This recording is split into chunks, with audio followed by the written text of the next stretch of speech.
Au nom du Père, du Fils et du Saint-Esprit, un seul Dieu. Amen. Chers frères et sœurs, notre thème d'aujourd'hui, c'est sur l'épreuve de la résurrection du Christ. Comme introduction, si la vie du Christ s'est arrêtée seulement jusqu'à la croix, sans résurrection, cela veut dire qu'il n'a pas réussi sa mission. Parce que mort sans résurrection, c'était pas le but éternel de notre Seigneur.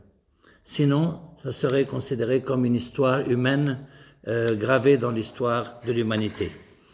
Le Christ sur la croix, il a annoncé son amour au monde entier, il a pardonné même à ses ennemis, mais en même temps, le diable n'était pas content du tout du fait qu'il soit crucifié parce qu'il savait très bien que par sa crucifixion et sa mort et sa résurrection, il va nous sauver.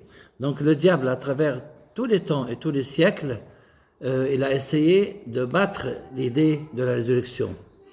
Donc je vais prendre avec vous quelques thèmes, à peu près 8 thèmes, sur les preuves de la résurrection du Christ.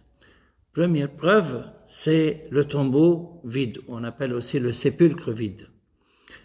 On sait très bien que Joseph d'Arimathie, c'est lui qui a offert son tombeau, son nouveau sépulcre, à Jésus pour être enseveli et enterré dans ce tombeau. Et tous les Juifs connaissaient le tombeau de Joseph d'Arimathie. Donc, un tombeau qui est vide prouve que le Christ n'est plus là dans ce tombeau, il est ressuscité. Deuxième preuve aussi, le côté percé par la lance. Le côté du Christ qui a été percé par la lance prouve qu'il est Dieu, le Dieu incarné. Parce que normalement, après sa mort sur la croix, le fait qu'il y a du sang et de l'eau qui sort de son côté, ça c'est un miracle qui prouve sa divinité. C'est-à-dire que celui qui a été percé par la lance durant sa crucifixion, c'est lui-même qui est apparu aux apôtres avec le même côté ouvert, avec des traces et des blessures de la lance. Troisième preuve, la peur des Juifs.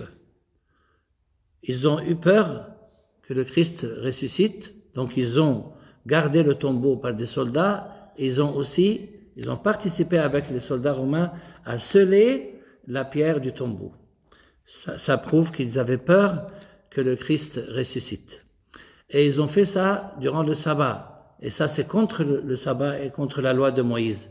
Ils ne devaient pas faire aucun acte lors du sabbat, mais ils n'ont pas respecté le sabbat juif et ils ont gardé des gardes de soldats pour garder le tombeau du Christ et en même temps, ils ont scellé la pierre du tombeau et ça, c'est contre le sabbat parce qu'ils avaient peur de sa résurrection. Ça, c'est une preuve aussi de la résurrection du Christ. Quatrième point, c'est qu'il a été enterré dans un nouveau sépulcre. Comme on vient de le dire, Pilate, il a donné le corps de Jésus à Joseph d'Arimathie et le fait qu'il soit enterré dans le sépulcre de Joseph d'Arimathie prouve que c'est un tombeau réel, nouveau. Tout le monde était au courant qu'il a été enterré dans ce tombeau et personne n'a pu renier cette vérité.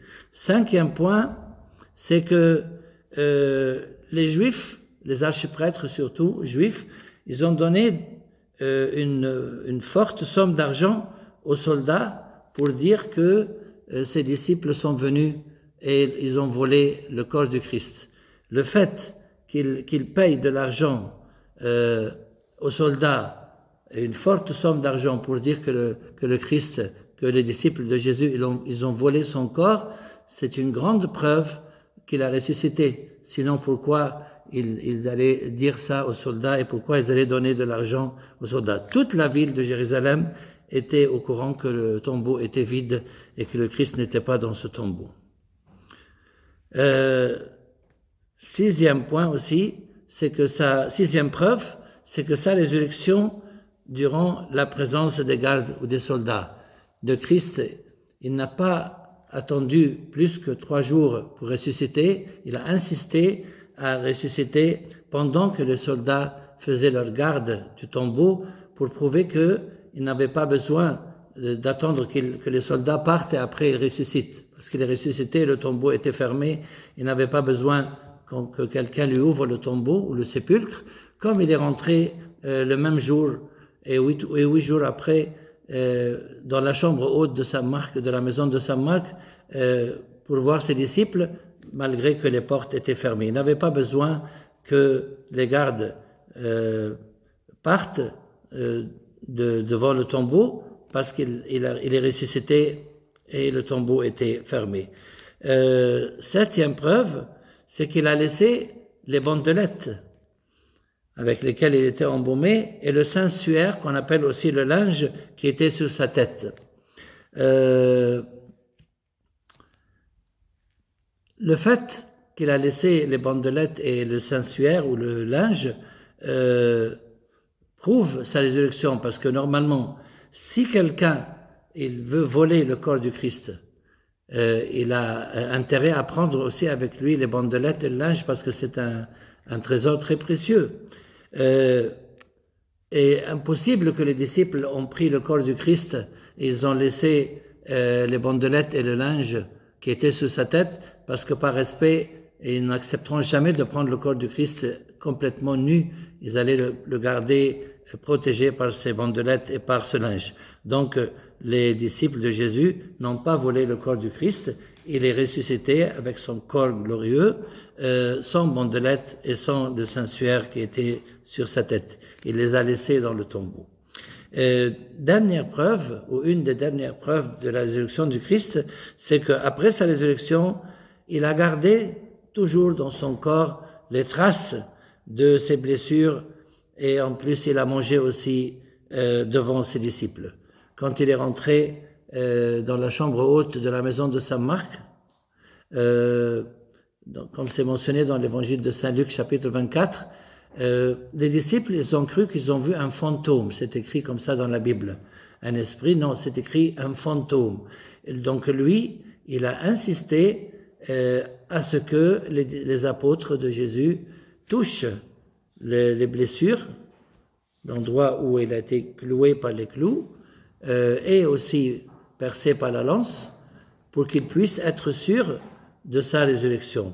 Et en plus, il a demandé aux apôtres qu'ils lui présentent de quoi manger, bien qu'il n'avait pas besoin de manger après sa résurrection, pour la simple raison, c'est parce qu'il devait leur prouver qu'il n'est pas un fantôme.